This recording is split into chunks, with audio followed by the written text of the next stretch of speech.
At my birthday dinner, only coworkers showed while my family chose my brother's party. As I cut the cake alone, my wife texted, "Call me, urgent." 52 missed calls. I smiled and took another bite. You know what's funny about being a financial advisor? You spend your career teaching people to recognize patterns, to spot the warning signs, to understand when they're being played. But somehow, when it comes to your own family, you ignore every red flag until you're sitting alone at Marcello's with a $300 chocolate cake and the crushing realization that the people who are supposed to love you most have been treating you like their personal ATM for years. 3 weeks earlier, I'd sent out those birthday invites with a kind of pathetic optimism that only comes from years of being the reliable one, the responsible one, the one who fixes everyone else's problems while his own needs get pushed to the back burner like yesterday's leftovers. Hey everyone, birthday dinner at Marcello's on Saturday the 18th, 7 p.m. Hope to see you there. Complete with a smiley face emoji that I immediately regretted, but was too proud to follow up with a correction. The responses came in like clockwork. Mom with her, "Sounds lovely, sweetheart." Dad's, "Looking forward to it, son." My brother Ryan hit me back with a thumbs up emoji, which should have been my first warning. When has Ryan ever been efficient with communication? The guy takes 3 business days to respond to, "What's up?" Julia was on board from the beginning, obviously. We share a calendar app that tracks everything from oil changes to parent-teacher conferences with the precision of a Fortune 500 corporation. She knew about my birthday dinner the second I made that reservation. Hell, she probably got the notification before I did. Even Sophie, my 16-year-old daughter, who thinks I'm about as cool as cargo shorts at a nightclub, seemed genuinely excited. "That sounds really nice, Dad," she said, glancing up from her phone for exactly 2.3 seconds, which for Sophie basically constitutes a standing ovation. But here's the thing about being in the financial services industry for 20 years. You develop this sixth sense about when numbers don't add up. And 2 weeks later, sitting in Mom's kitchen during one of our mandatory Sunday dinners, I watched Ryan waltz in with that shit-eating grin he's perfected since middle school, carrying a 12-pack of Corona like he was bringing frankincense to the manger. That's when the math started getting interesting. "Actually, Mom," Ryan announced, taking a theatrical swig of his beer, because apparently 5 o'clock starts at noon in Ryan's world, "I've got some news. I'm throwing a party." Now, in any normal family, this would have been met with mild interest and maybe a request for details. But this is the family where Ryan once got a standing ovation for successfully parallel parking. So naturally, Mom practically levitated with excitement. "A party?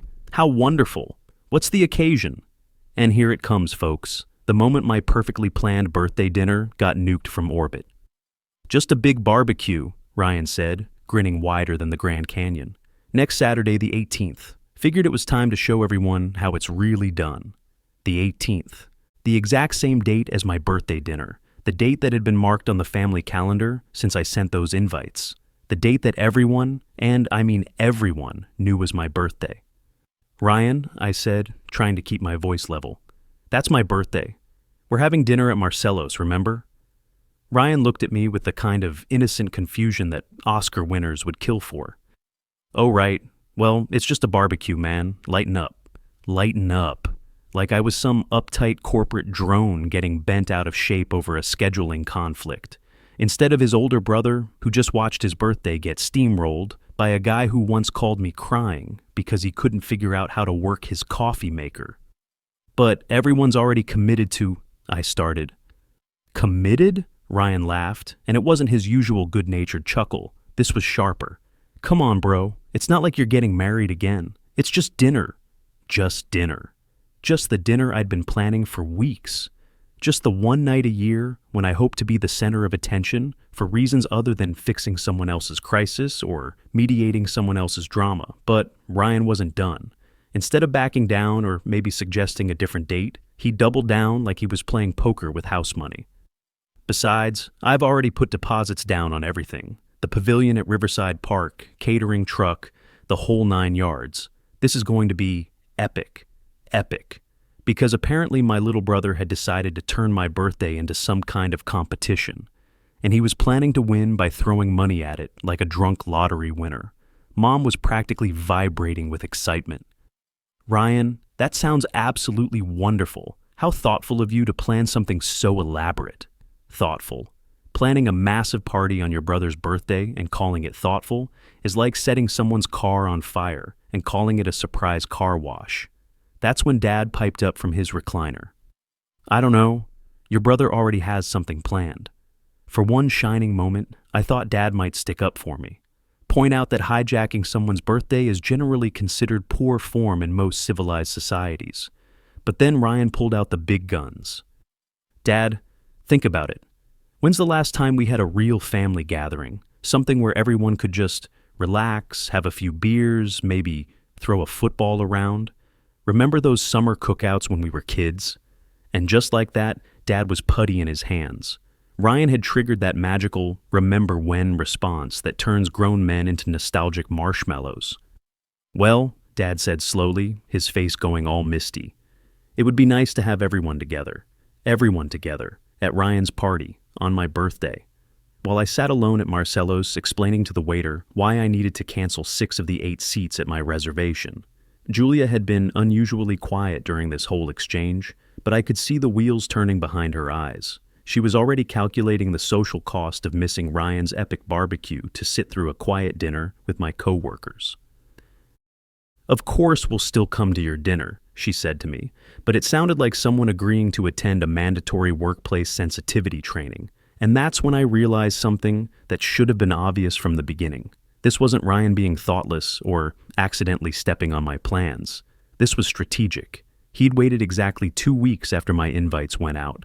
Long enough for everyone to know about my dinner, but not long enough for anyone to feel locked in. He'd positioned his party as the fun alternative to my just dinner. He'd even chosen a venue that could accommodate the entire extended family plus half the neighborhood. I was watching a masterclass in birthday assassination, and my own family was cheering from the sidelines. Fast forward to that Saturday night. There I was at Marcello's, dressed in my best navy button-down, the one Julia bought me, because it supposedly makes my eyes pop, surrounded by the warm glow of candlelight I had specifically requested for better photos. You know, the kind of photos that show a man celebrating with the people who matter most to him. Instead, I got the kind of lighting that makes you look like you're attending your own wake. The restaurant was perfect, I'll give it that. Marcello had outdone himself with the ambiance. Soft jazz playing just loud enough to fill conversation gaps. The smell of garlic and basil floating through the air like an aromatic hug, and our table positioned right by the window so we could watch the world go by while celebrating another year of my existence. Too bad the only people watching the world go by were my co-workers and the Hendersons from next door, who kept glancing at their phones like they were expecting a better invitation to materialize. Jim from accounting was doing his best to keep the mood light, regaling us with stories about his weekend golf game that nobody asked for, but everyone politely endured. So there I was standing over this impossible putt, Jim continued, and I'm thinking to myself, Jim, this is it. This is your moment of glory.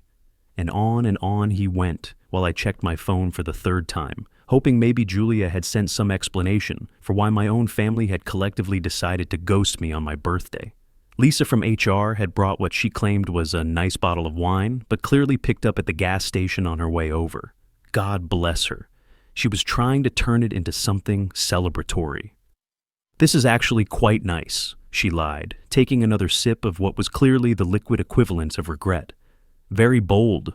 The Hendersons were doing that thing older couples do, where they communicate entirely through meaningful looks and subtle head tilts. I caught Mrs. Henderson giving her husband the universal, "Should we ask about the family?" eyebrow raise, and Mr. Henderson responding with the equally universal, "Absolutely not" head shake.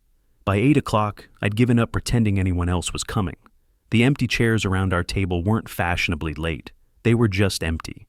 Each vacant seat felt like a personal rejection, a physical manifestation of exactly how much I mattered to the people who were supposed to matter most to me.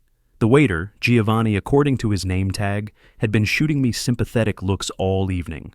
Every time he passed our table, I could see him doing the math, counting empty chairs against the reservation he'd probably written down as birthday party, table of 8. Perhaps the others will arrive soon, he suggested hopefully around 7:30, refilling my water glass for the 4th time. Yeah, I replied, any minute now.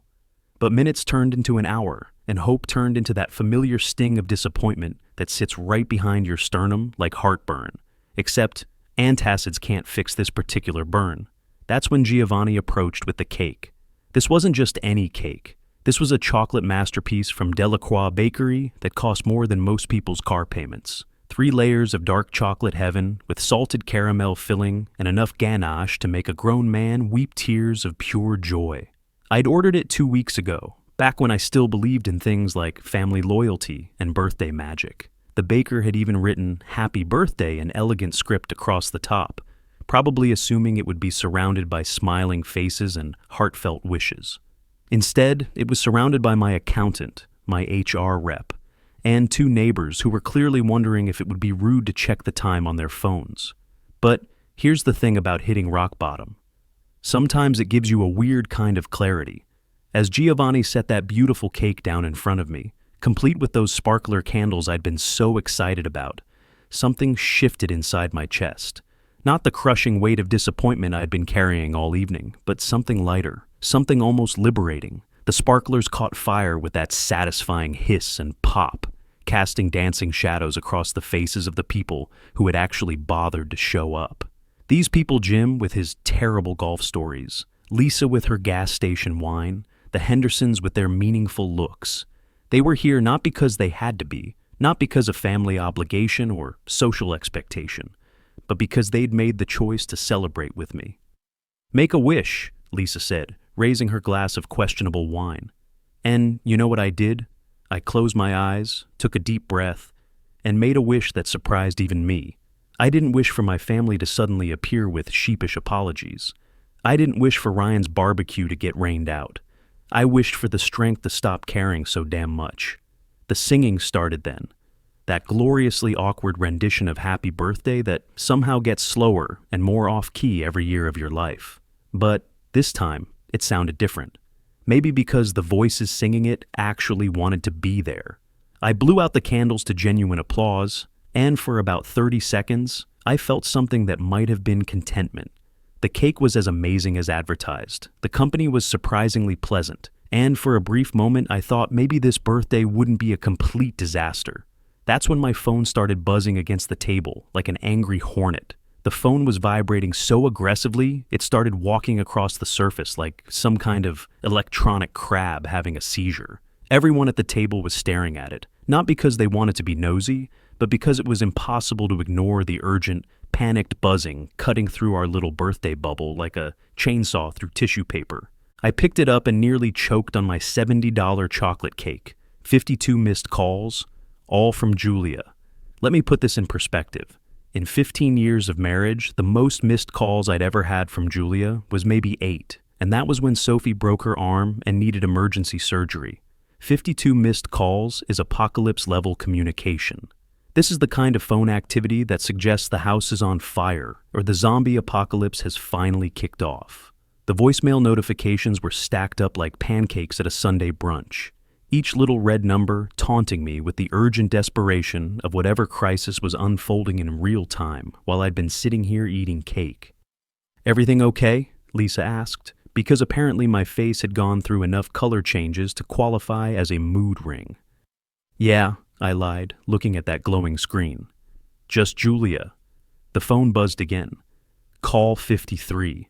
I stared at that incoming call, Julia's smiling face filling the screen with a photo from our anniversary dinner last year, back when she still looked at me like I was someone worth celebrating, instead of someone whose birthday you could blow off for better barbecue. Everyone was watching me now, not obviously, but I could feel their collective attention like heat from a campfire, the unspoken question hanging in the air. Are you going to answer it? Here's what I should have done. Any reasonable person would have answered that phone, stepped outside, found out what earth-shattering emergency required 53 attempts at contact. Any decent husband would have been concerned about what could possibly be so urgent. But you know what? I wasn't feeling particularly reasonable or decent or husband-like. Instead, I looked at that buzzing phone, at Julia's smiling face mocking me from the screen, and I did something that surprised everyone at the table, including myself. I smiled. Not a fake smile, not one of those tight-lipped expressions you paste on when pretending everything's fine. This was something else entirely. This was the kind of smile that comes from deep in your chest, starts as a tiny spark of recognition, and spreads across your face like sunrise breaking over a mountain range. I was smiling because I finally got it, the cosmic joke of it all, the beautiful, terrible irony that was my life. Here I was, sitting at my own birthday dinner, surrounded by people who had actually chosen to be here. And my wife, who had chosen to be somewhere else entirely, was now desperately trying to drag me into whatever drama was unfolding at the party she'd chosen over me. The phone stopped buzzing. Julia's face disappeared, replaced by the notification that I now had 53 missed calls and roughly the same number of voicemails. "You're not going to answer?" Jim asked, because Jim has never met a boundary he couldn't accidentally cross with his well-meaning concern. "Nope," I said, cutting another piece of cake. This bite tasted even better than the first, maybe because it came with a side of liberation. "It's my birthday." And that was it. That was the moment everything changed, right there between the chocolate ganache and the flickering candlelight. Not with some dramatic declaration or table-flipping tantrum, but with a simple smile and a piece of cake. The next morning, sitting in my kitchen with coffee that tasted like bitter truth, I did what any self-respecting financial advisor would do when faced with a crisis. I got organized.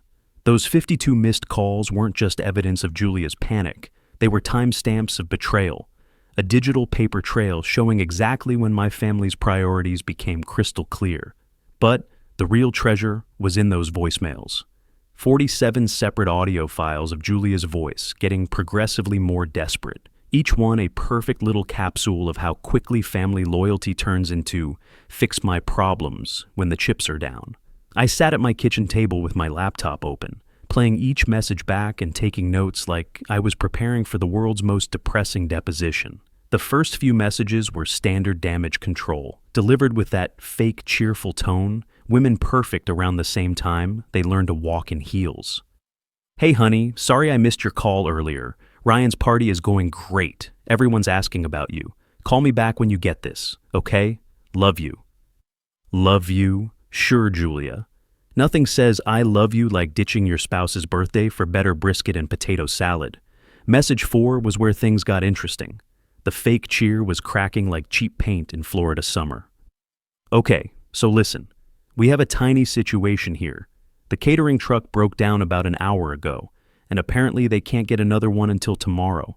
People are starting to get hungry, and Ryan's kind of freaking out. Can you maybe call that guy you know who runs the food truck downtown, the one with the tacos? Just call me back, okay?" The one with the tacos. She meant Miguel, who runs Wheels of Steel Taco Company and happens to be one of my clients. A guy I'd helped secure an SBA loan last year when his original truck got totaled.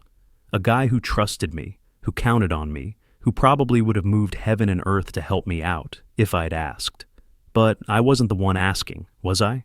Message 12 was where Julia's desperation really started showing. The fake cheer had been completely abandoned in favor of crisis management mode. "Okay, I've been calling you for 2 hours now, and this is getting ridiculous. I get that you're upset about tonight, but Ryan really needs your help. Everyone is looking at me like I should be able to fix this, and I told them you would know what to do. You always know what to do, so please just pick up the phone and call Miguel. You always know what to do." Translation: You're really useful when we need something fixed, cleaned up, or paid for. The rest of the time, you're basically furniture that occasionally needs feeding. Message 18 was where Julia dropped the pretense entirely and revealed what this was really about. Not family emergency, social embarrassment. "The Hendersons just left. They said they had to get home, but I saw them talking to the Johnsons before they went.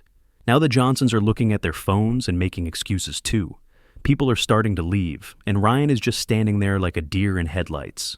Mom keeps asking why you're not here to help, and I don't know what to say anymore. Please, please just call me back." There it was. The truth, finally. This wasn't about emergency or family crisis. This was about Julia realizing she'd hitched her wagon to the wrong horse and now watching her social status circle the drain in real time. By message 30, Julia had moved past desperation straight into that territory where panic meets rage and produces something truly spectacular. "You know what? Fine, don't answer. But when your daughter asks why her father couldn't be bothered to help save her uncle's party, I'll tell her the truth. I'll tell her that you were too petty and childish to put aside your hurt feelings for one night. My daughter. She was bringing Sophie into this now, weaponizing my relationship with my kid to guilt me into cleaning up their mess. The real masterpiece came in message 43, where Julia's voice cracked just enough to let me know she was either crying or doing a damn good impression of it. I don't know what else to say. I don't know how to fix this. Everyone keeps looking at me like I should have answers, like I should know where you are and why you're not helping. Your brother is about to have a complete meltdown. Your parents are asking if something happened to you. And I'm standing here feeling like the worst wife in the world because I can't even get my own husband to answer his phone. The worst wife in the world. Finally, something we could agree on. After listening to Julia's 47-message symphony of desperation, I did what any reasonable person would do. I poured myself 3 fingers of bourbon, sat down in my favorite chair, and took a long, hard look at the pattern that had been playing out right under my nose for years. See, here's the thing about being the reliable one in the family. You become invisible in the most spectacular way possible. You're simultaneously the most important person in the room and the least interesting. You're the guy everyone calls when shit hits the fan, but nobody thinks to invite when they're planning something fun. You're basically a human Swiss Army knife, incredibly useful, completely taken for granted, and stored in a junk drawer until needed. But what they didn't know, what they'd never bothered to learn in all these years of taking me for granted, was exactly what kind of resources I'd been building while they were busy treating me like their personal problem solver. My financial planning practice wasn't just some boring job that paid the bills. Over 20 years, I'd built a client base that reads like a who's who of the city's business community.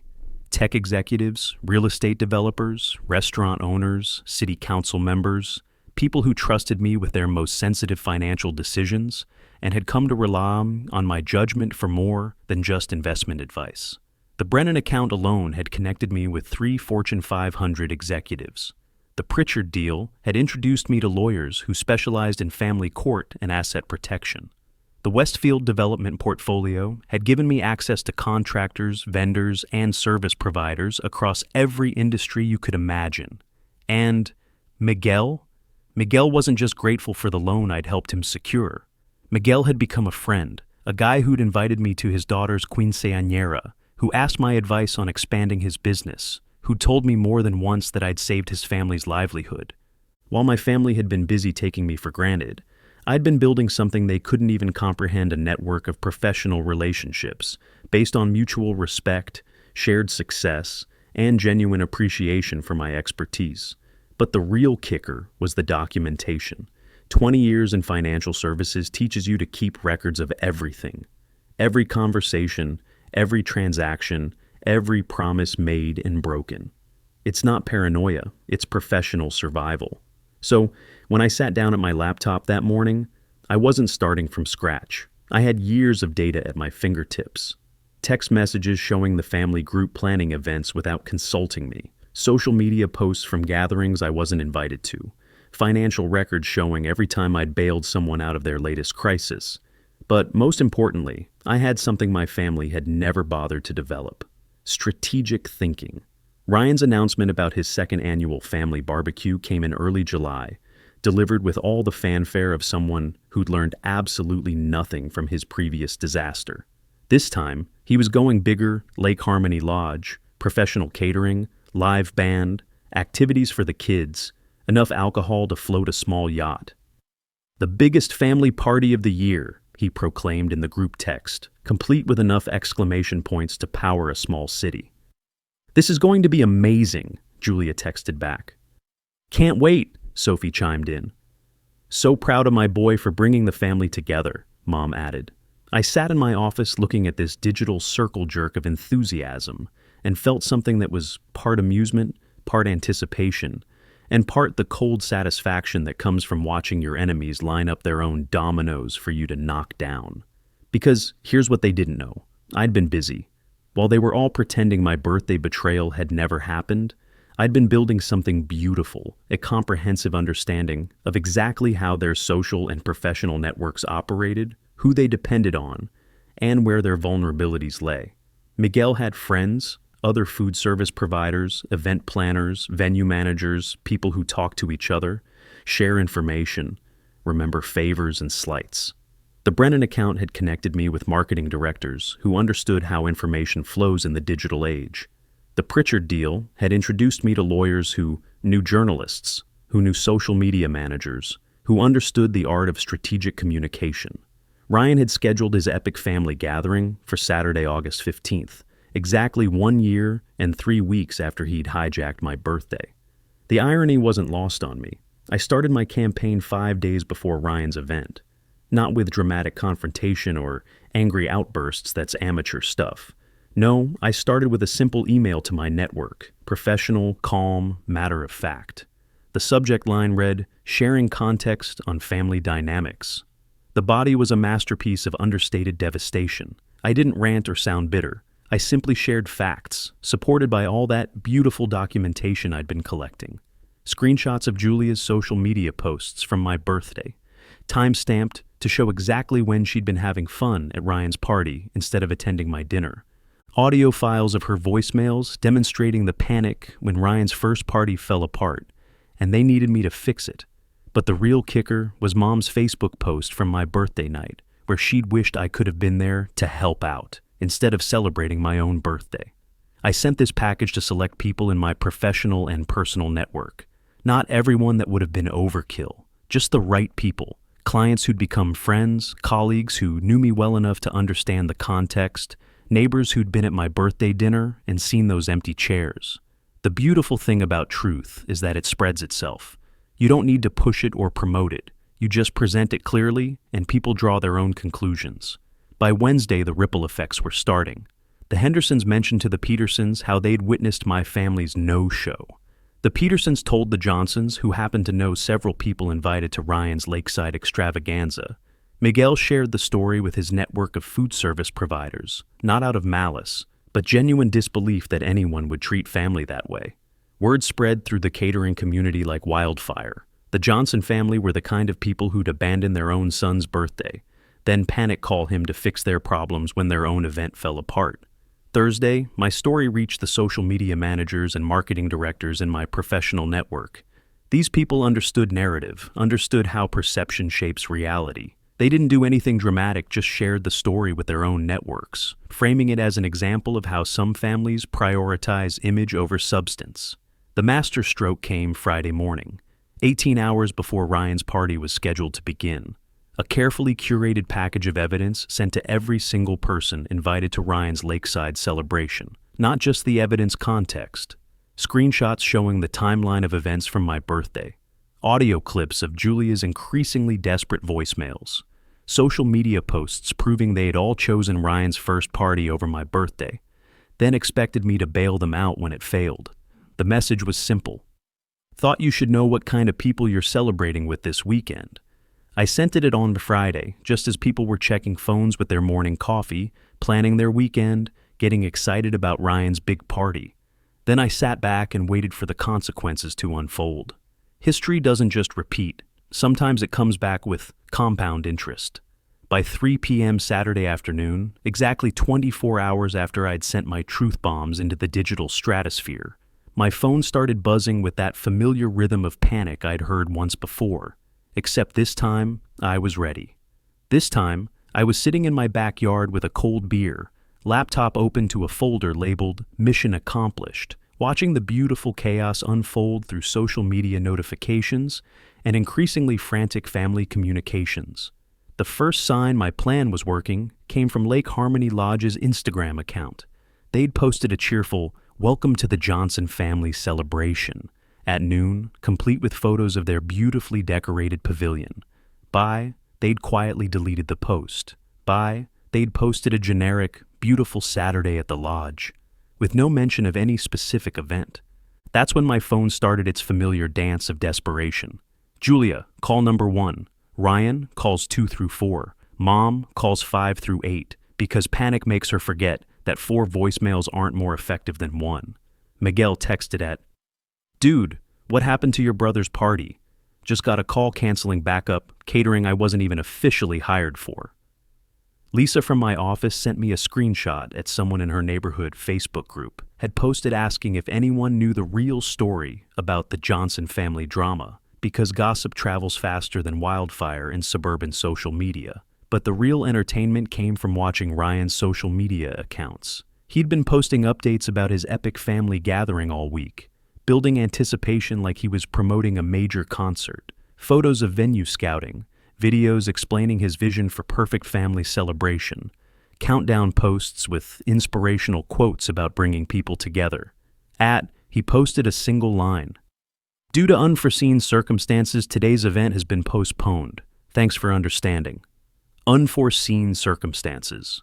Like the consequences of your own actions are some kind of natural disaster nobody could have predicted. The comments were a masterclass in social media schadenfreude. People asking what happened, expressing concern, but also increasingly people who'd clearly heard the real story, asking pointed questions about family loyalty and priorities. Hope everything's okay, though I heard there was some drama about birthdays. Posted someone named Jennifer. Unforeseen or just consequences. Posted Dave Patterson, one of my clients who'd obviously received my Friday morning information and package. By 4 p.m., my phone showed 37 missed calls distributed across all the usual suspects. Julia was leading with 14 attempts, followed by Ryan with 11, Mom with 8, and even Dad with 4, which was remarkable considering Dad usually communicates exclusively through grunts and disappointed looks. The voicemails started piling up like snow in a blizzard, each one more desperate than the last. I didn't listen. Immediately, part of the joy was letting them accumulate, letting the panic build to a crescendo. But Julia's texts were immediate and increasingly frantic. Call me right now. Whatever you think you're doing, stop. People are leaving. Everyone's asking questions. What did you do? This is our family. You're destroying our family. Our family.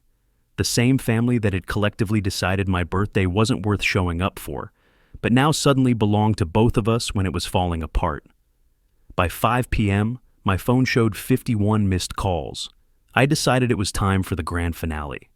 I poured another beer, opened my laptop, and started listening to the voicemails in chronological order, like a connoisseur sampling fine wine that had been aging to perfection. Julia's first message was all fake calm and damage control. Hey honey, there's been some kind of misunderstanding about Ryan's party. Can you call me back so we can clear this up? Some people are saying they received some kind of email, and I'm sure it's all just a big mix-up. A big mix-up, like accidentally sending documented evidence of their betrayal, was some kind of technical glitch. Ryan's messages were more direct. What the hell, man? What did you do? People are canceling. The caterer wants to know if we're still having the party and Mom's crying. Call me back. Mom's crying. In all my years of being the reliable, overlooked son, I'd never managed to make Mom cry. But apparently, facing consequences for treating me like garbage was emotionally challenging. The real masterpiece came in voicemail 43, when Julia finally dropped all pretense. You want to destroy our family because you're upset about a birthday party? You're willing to humiliate us in front of everyone we know because we missed one dinner? This is insane. This is cruel. And this isn't the man I married. The man I married was better than this. He was mature enough to handle disappointment without burning everything down out of spite. The man she married. The reliable fixer. The understanding doormat. The guy who would swallow his hurt feelings and show up anyway when they needed something. The man who would prioritize their comfort over his own dignity. She was right. The man she married would never have done this. But that man was gone, replaced by someone who understood his own worth and wasn't afraid to defend it. I finished my second beer, closed my laptop, and walked into my kitchen to cut myself a piece of leftover birthday cake. Yes, I still had some in the freezer because apparently I'm sentimental about my own disasters. As I sat at my kitchen table eating year-old cake, my phone buzzed one more time. Call 52. Julia again. I looked at that familiar photo, that smiling face that had once represented love and partnership and shared dreams, and I felt nothing. Not anger, not sadness, not even satisfaction. Just peaceful emptiness, like the quiet after a storm has passed and washed everything clean. I turned off the phone and set it aside. Outside my window, the sun was setting on what should have been Ryan's epic family gathering, the party that was supposed to prove he could bring everyone together, the celebration that had cost him thousands of dollars and months of planning. Instead, It was just another Saturday evening, quiet, and mine. For the first time in my adult life, I wasn't the forgotten one, the overlooked son, the reliable husband who could be counted on to fix everyone else's problems while his own needs went unmet. I wasn't the foundation everyone else built their lives on while taking me completely for granted. I was the man who had walked away, the man who had chosen his own dignity over their convenience, the man who had smiled while they choked on the consequences of their own choices. And that smile? It wasn't for them anymore. It was mine.